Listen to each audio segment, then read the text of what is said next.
This week, we are commemorating the 80th anniversary of the end of World War II, the 8th of May, 1945. Tens of millions thousands of French citizens were on the Champs-Élysées, overcome with joy. These celebrations took place all over Europe, London, in Benelux, in Copenhagen. The nightmare was finally over. The events from this time had profound consequences for all Europeans. For half of our continent, it was the start of reconstruction and reconciliation, but for the other half, liberation from the Nazis did not bring freedom. It was followed by occupation and oppression. This was a real turning point for Europe. We stand at another decisive moment in the history of our continent. The war in Ukraine will eventually come to a halt, but the way the war ends will shape our continent for generations to come. The future of the Ukrainians is at stake, but so is ours. A bad deal could encourage Russia to come back for more. It would be a recipe for more instability and insecurity.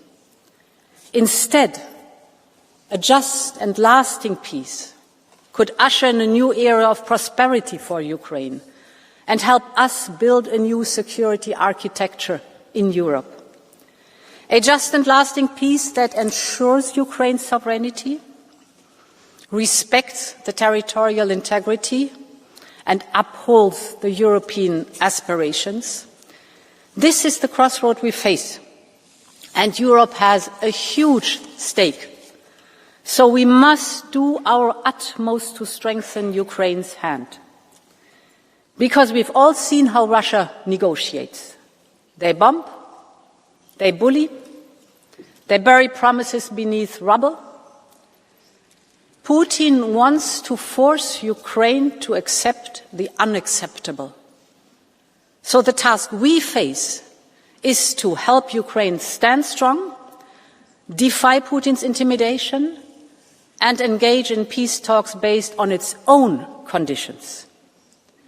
And today I would like to focus on how we can do so and on three priorities for our action. First, support Ukraine's defense. Second, complete the phase-out of Russian fossil fuels. And third, accelerate Ukraine's accession path to our Union. Let me start with the military side, the so-called porcupine strategy. Russia is a permanent threat for the whole of Europe, so Ukraine must be strong enough to deter any future attack with deterrence through denial. Europe has already supported Ukraine with 50 billion euros in military aid, but now we must move from a logic of aid to a logic of integration of our defense industries. And this is the central element in our white paper Readiness 2030.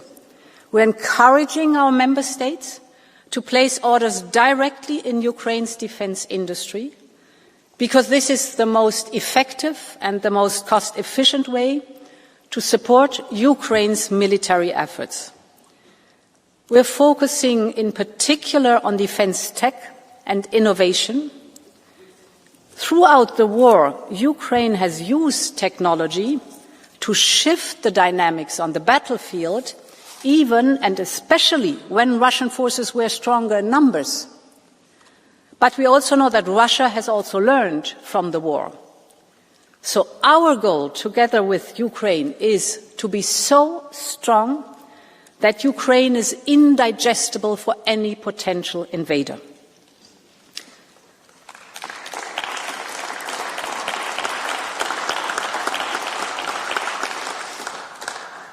And honourable members, as we support Ukraine, we must also continue to undermine Russia's ability to wage war.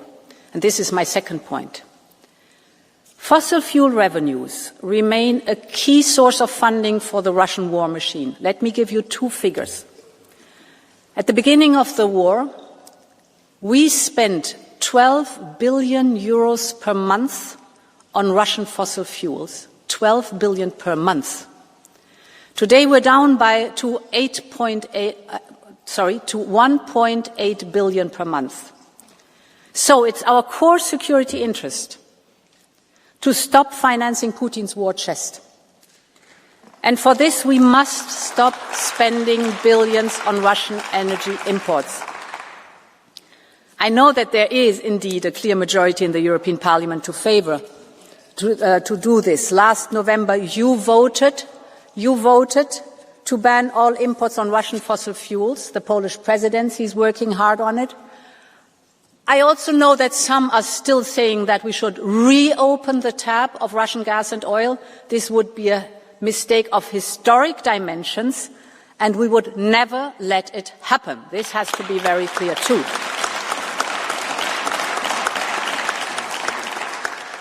Russia has proven time and again that it is not a reliable supplier. Putin has already cut gas flows to Europe in 2006, 2009, 2014, 2021 and throughout the war. How many times before they learned the lesson? Dependency on Russia is not only bad for our security, but also for our economy. Our energy prices cannot be dictated by a hostile neighbour. So good news is we have achieved incredible progress since the start of the war. That is the dimension. 12 billion per month at the beginning, now down to 1.8 billion. Thanks to energy savings, thanks to renewables, we have already cut our gas imports from Russia by 60 BCM per year.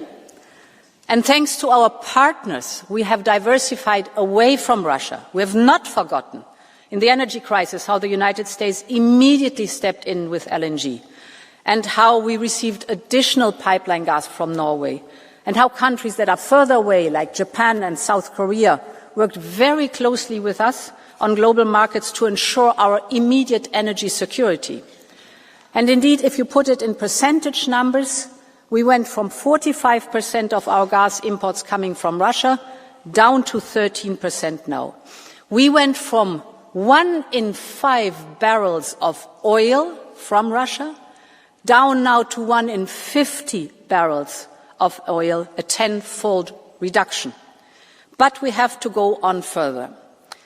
We also have to admit that we see since the beginning of last year that energy imports from Russia have slightly bounced back. So we need a final push to phase out Russian fossil fuels. And this is the goal of yesterday's roadmap that we presented. As part of it, we will propose a ban on new contracts with Russia. We will as well put a ban on imports on the spot market by the end of 2025, the latest. So ban the contracts, ban the spot market for Russian fossil fuels. We will work to ban all remaining imports from Russian gas, both pipeline and LNG, by no later than the end of 2027. And we will also tighten controls on Russia's shadow fleet. So to be very clear, the era of Russian fossil fuels in Europe is coming to an end.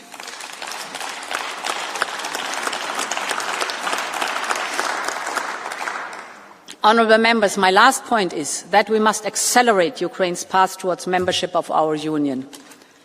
It isn't just Ukraine's aspiration. Accession to the European Union can be the strongest security guarantee. And it was a central focus of my latest meeting with President Zelensky in Rome.